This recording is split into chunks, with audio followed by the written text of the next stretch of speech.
Here's what happened in the qualifying races at the Monster Energy FAM Motocross of Nations here at RedBud, Buchanan, Michigan.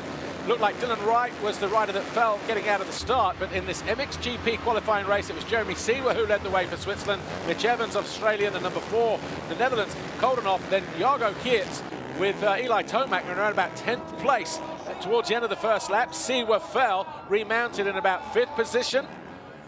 And a lap or so later, Jago Geerts made this pass at the top of the hill to find his way into the lead, passing the Australian, Mitch Evans.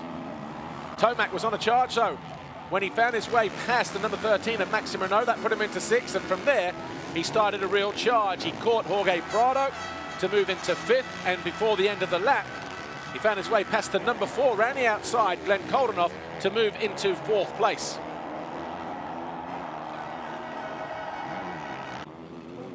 Late on in the race, Jeremy Seewer then moved into 2nd as he eased past Mitch Evans. That was about 4 laps to go. And then Evans got passed by the 101 of Tomac.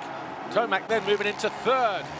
He eventually found his way past Seewer on the final lap, but it was Jago Geerts who was victorious for Belgium. Tomac 2nd, Seewer 3rd, Evans and Prado, as you see on the screen. Koldenhoff, Renault, Wilson running out the top 8.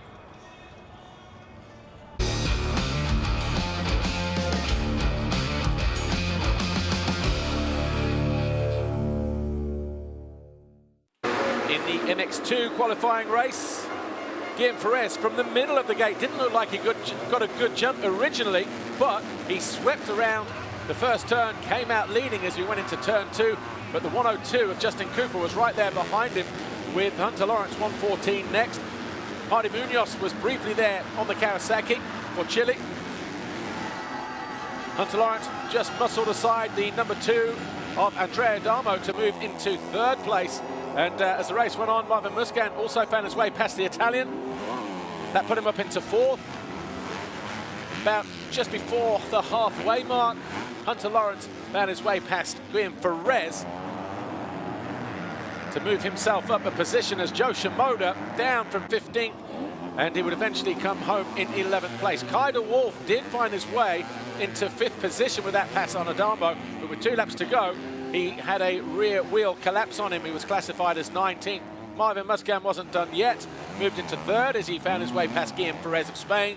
Adamo came home in 5th as a result of Kai de Wolf's rear wheel problem. But it was a win for the USA this time. Justin Cooper taking the win from Hunter Lawrence, Marvin Musquin, Guillaume Ferrez, Adamo, Langenfelder, Everts and Munoz.